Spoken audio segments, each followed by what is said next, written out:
दोस्तों नमस्कार, स्वागत है आपका यूट्यूब चैनल एबी टेक में। आज सबसे पहले जो अपडेट आपके सामने है वो खंड शिक्षा अधिकारी भर्ती को लेकर के है। अभी तक ये भर्ती एलिजिबिलिटी क्राइटेरिया को लेकर के फंसी हुई थी। अब आपके सामने देखिए अपडेट आ गई है कि अर्हता की अड़चन दूर, बीईओ की भर्ती जल्द। बेसिक शिक्षा विभाग में खंड शिक्षा अधिकारियों की भर्ती का रास्ता साफ हो गया है। शासन ने अर्हता के संबंध में असमंजस दूर करते हुए साफ किया है कि बीएड के समकक्ष दूसरा कोई पाठ्यक्रम नहीं है। शासन के विशेष सचिव अवधेश तिवारी ने इस संबंध में बुधवार को अपर शिक्षा निदेशक बेसिक मनोज कुमार द्विवेदी को पत्र भेजा है। इसी के साथ बेसिक शिक्षा विभाग ने बीईओ भर्ती का अध्याचन उत्तर प्रदेश लोक सेवा आयोग को भेजने की तैयारी शुरू कर दी है। पहले आरक्षण और नई रिक्तियों का सत्यापन करेंगे, उसके बाद ऑनलाइन अध्याचन भेजेंगे। माना जा रहा है कि 15 अगस्त से पहले रिक्त पदों की सूचना भेज दी जाएगी। वर्तमान में बीईओ के कुल स्वीकृत 1031 पदों में से 350 से अधिक पद खाली हैं। 26 मई को 164 खंड शिक्षा अधिकारियों के बीएसए और समकक्ष पदों पर पदोन्नति के बाद रिक्त पदों की संख्या बढ़ गई है, तो करीब 350 पदों पर खंड शिक्षा अधिकारी भर्ती का विज्ञापन आपको देखने को मिल सकता है। उम्मीद यही की जा रही है कि 15 अगस्त तक अध्याचन लोक सेवा आयोग को पहुंच जाएगा और उसके बाद आपका विज्ञापन आएगा। जो सबसे बड़ी यहाँ पर बाधा थी भर्ती की, वो थी समकक्ष अर्हता। इसको दूर कर दिया गया है और इस भर्ती में अब सिर्फ बीएड अभ्यर्थी ही एलिजिबल होंगे। कोई समकक्ष पद, जैसे कि पिछली बार जब विज्ञापन आया था तो यहाँ पर डीएड वालों ने भी आवेदन कर दिया था। हालांकि बाद में डीएड के आवेदन रिजेक्ट हुए थे, तो जो आवेदन है मतलब अभ्यर्थी है वो हाई कोर्ट भी गए थे। इस बार पहले ही यहाँ पर विज्ञापन में स्पष्ट रहेगा कि सिर्फ बीएड अभ्यर्थी ही आवेदन कर पाएंगे और इसके लिए आपकी जो बाधा थी वो दूर हो चुकी है। जल्द से जल्द विज्ञापन देखने को मिल सकता है। अगर आप डीएलएड में प्रवेश लेना चाहते हैं तो आपके लिए अपडेट है कि अब 3 तक आवेदन ले सकते हैं। डीएलएड सत्र 26-27 की 2,39,000 सीटों पर प्रवेश के लिए आवेदन की अंतिम तिथि 3 अगस्त तक बढ़ा दी गई है। शासन की मंजूरी के बाद परीक्षा नियामक प्राधिकारी कार्यालय के सचिव राजेंद्र प्रताप ने अंतिम तिथि में वृद्धि संबंधी आदेश जारी किया है। इच्छुक अभ्यर्थी 4 अगस्त तक ऑनलाइन आवेदन कर सकते हैं। 5 अगस्त तक आवेदन का प्रिंट ले सकते हैं। इससे पहले 8 जुलाई तक आवेदन मांगे गए थे और फीस जमा करने की तारीख 9 जुलाई थी। ठीक है, आपको बता दें तय समय सीमा तक 1,12,136 अभ्यर्थियों ने पंजीकरण करवाया था। आवेदन की संख्या काफ़ी कम होने के कारण एक ये भी था कि कई विश्वविद्यालयों के जो फाइनल रिजल्ट है वो जारी नहीं हो पाए थे। इस वजह से डीएलएड के लिए जो डेट है फिर से बढ़ा दी गई है। यहाँ पर आप नोटिस भी देख पाएंगे, ये नई नोटिस पीएनपी ने जारी की है और यहाँ पर अब आप 3 अगस्त तक आवेदन कर सकते हैं। देखिए यहाँ पर अपडेट है कि एंटी पेपर लीक बिल आज राज्यसभा में पेश होगा। संसद में कल लोकसभा से ये पेपर लीक का बिल जो है पास हो गया है, अब आज राज्यसभा में पेश किया जाएगा।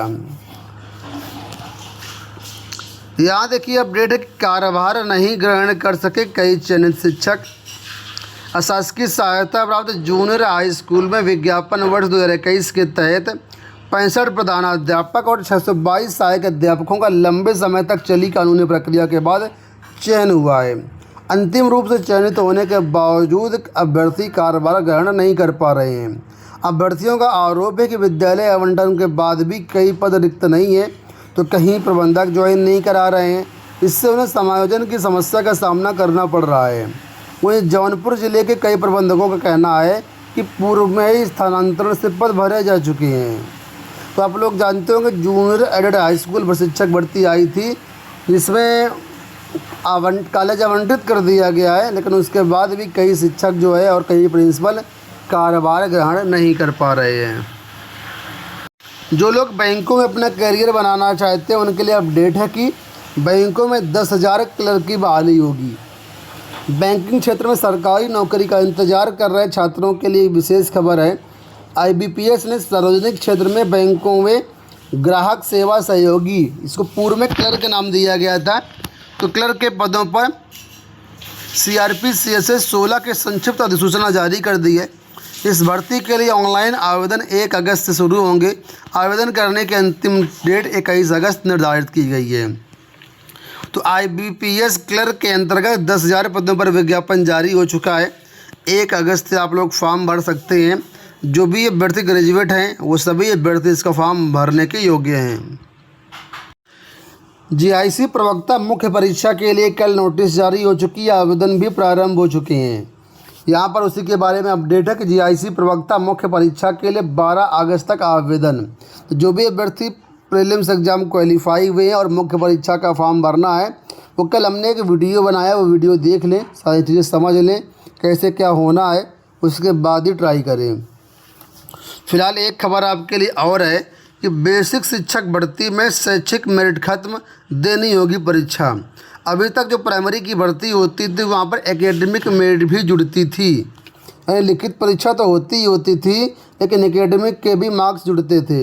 अब शिक्षा सेवा चयन आयोग से भर्ती होने जा रही है जिस पर एकेडमिक मेरिट को ख़त्म कर दिया गया है। अब 120 अंकों की परीक्षा होगी, 120 प्रश्न परीक्षा में आएंगे और 360 अंक की ये परीक्षा होगी, उसके आधार पर आपका चयन होगा। तो बेसिक शिक्षा के विद्यालयों में भर्तियों के लिए पहली बार शिक्षा सेवा चयन आयोग नोटिफिकेशन जारी करने जा रहा है। इसका सिलेबस ऑलरेडी जारी हो चुका है। आयोग ने चयन प्रक्रिया में बड़ा बदलाव किया है। एकेडमिक मेरिट की व्यवस्था को खत्म कर दिया है। लिखित परीक्षा के आधार पर चयन प्रक्रिया होगी। परीक्षा में 120 प्रश्न पूछे जाएंगे। इसमें 90 प्रश्न आपके सिलेबस से संबंधित होंगे और 30 प्रश्न आपके GS के रहेंगे। चयन के लिए श्रेष्ठता सूची 360 अंकों की लिखित परीक्षा के आधार पर तैयार की जाएगी। इससे पहले PNP के माध्यम से भर्तियां होती थी जहां पर लिखित परीक्षा एकेडमिक के भी मार्क्स जुड़ते थे, लेकिन अब एकेडमिक को पूरी तरह खत्म कर दिया गया है। सिर्फ लिखित परीक्षा के आधार पर ही चयन होगा। सिंगल एग्ज़ाम होगा, कोई भी प्री मेंस नहीं होगा। 1 डे एग्ज़ाम के बेस पर आप यहाँ पर चयनित होंगे। 2 विशेष अपडेट हैं बिहार से। बिहार में चौथे चरण की भर्ती के लिए अध्याचन लोक सेवा आयोग को भेज दिया गया है। 32,388 पदों पर ये बहाली होने जा रही है। इसका विज्ञापन बहुत जल्द आपका जारी होने वाला है। ठीक है, अगस्त में हर हाल में ये विज्ञापन आपका आ जाएगा। इस पर डिटेल्ड वीडियो हमने कल बनाया हुआ है, आप चैनल पर जाकर के देख सकते हैं। पदों को समझना चाहते तो यहाँ पर आपके सामने सभी प्रकार के पद मेंशन किए गए हैं। कक्षा 11 से 12 के टीचर्स के लिए, यदि प्रवक्ता भर्ती के लिए 16,000 यहाँ पर पद हैं, बाकी के लिए पद कम हैं। इसी के साथ ही यहाँ पर अंत में अपडेट है बिहार से ही, जहाँ पर आंगनवाड़ी में करीब 22,891 पदों पर भर्तियाँ होंगी। राज्य सरकार ने आंगनवाड़ी केंद्रों पर भर्तियों के लिए जो पद हैं वो डिक्लेयर कर दिए गए। इसमें सहायिका और सेविका के पद हैं। सहायिका के 6,141 पद हैं और सेविका के 6,145 पद, सहायिका के 16,750 पद हैं। मुख्यमंत्री सम्राट चौधरी की अध्यक्षता में बुधवार को मंत्रिपरिषद की बैठक में आंगनबाड़ी भर्ती 2026 की मार्गदर्शिका को मंजूरी दे दी है।